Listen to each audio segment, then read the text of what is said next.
In this lecture, we are going to discuss the organization and the management phase of a business plan.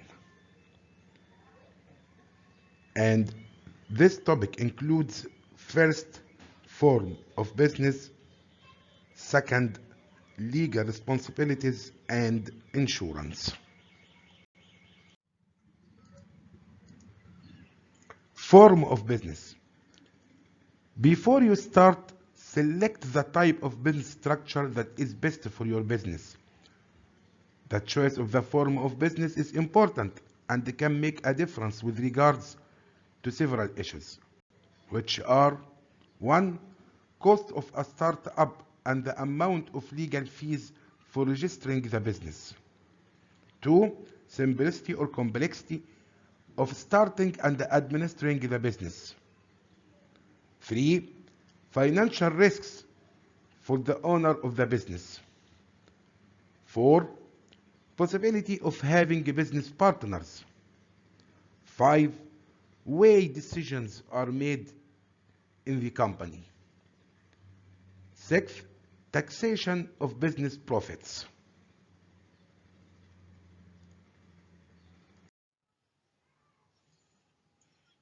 The different forms of business. We have 4 basic forms of business. First, sole proprietorship. As a sole proprietor, your business will be owned by you alone, and you will have the authority to make all the business decisions. A sole proprietorship is an easy and cheap form of business to start, but it is also the most risky because you are personally responsible for all the debts of the business. If the business fails to pay its debts, the creditors can legally force you to pay, or they can put liens on any property you may own until the debts are paid. Second, partnership. If 2 or more people decide to start a business together, they can form a partnership. The procedures for starting a partnership are quite simple and the cost is relatively low. To start a partnership, the partners enter into a partnership agreement. Also, the partnership agreement should be in writing to avoid misunderstandings. The partnership agreement should cover description of your line of business and how the profit or loss is going to be divided by the partners and the duties of each partner. The partners jointly make all decisions about the business, unless their partnership agreement gives the authority to one person to make decisions. It's important to note that if one partner makes an agreement on behalf of the other partners, the agreement is binding for all partners. The advantage of partnership as opposed to sole proprietorship is that it benefits from the business skills and experience of more than one person, and the amount of capital needed to start the business is a shared responsibility.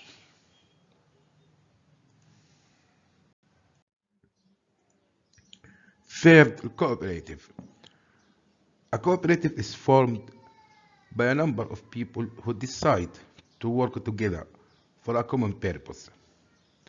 The common purpose can be for economic gain or to provide certain services for the members of the cooperative. For example, these services can be advertising for the cooperative or sharing the supply of raw materials. All the members of the cooperative have one vote each when making decisions, but often they appoint a management committee to handle the daily operation of the cooperative. Note that each member of the cooperative buys shares and pays for membership. Profits are allocated according to the number of shares that each member holds. The financial risks are normally not very high. Fourth, limited company. A limited company is owned by one or more owners called shareholders. All the owners may or may not work in the business, or some owners may actively run the business, while others are merely investors. To start a limited company, you should follow these steps. Step 1. The name you have chosen for your business must be approved by the registrar of companies or a similar authority. Step 2.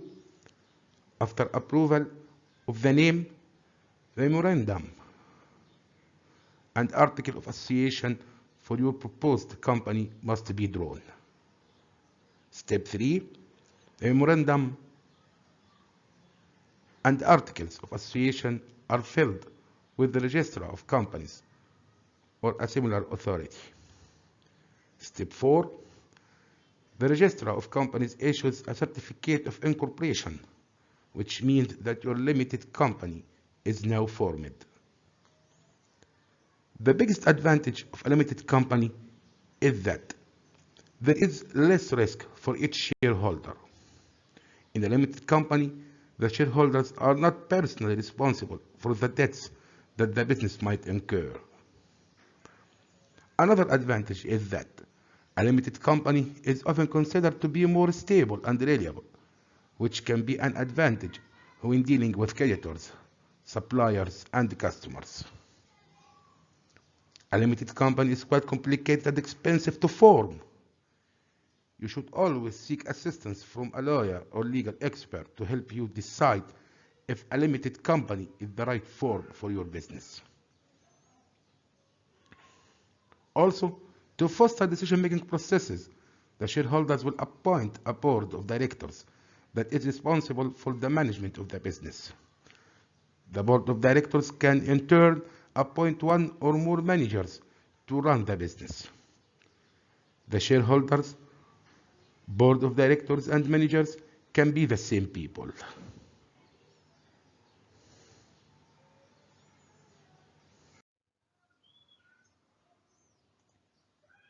Legal responsibilities and insurance.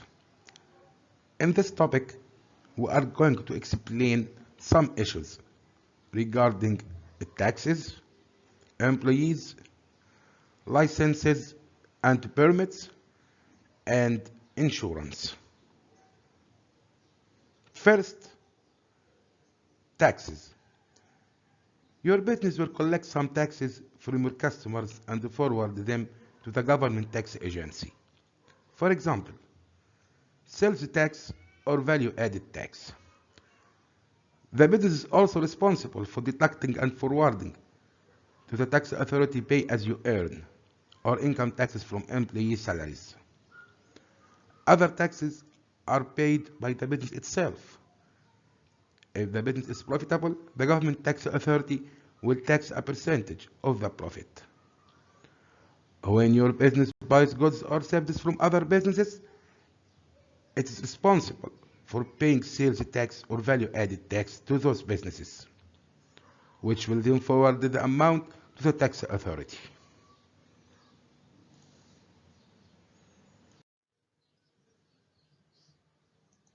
Second, employees. Find out what labor laws and regulations apply to your line of business. For example, in most countries, when you hire permanent employees, you need to contribute to the pension fund and to the health insurance program. Third, licenses and permits. Find out if you need a license and where to get it. For some businesses, there may also be special permits needed to operate. Find out if this applies to your business.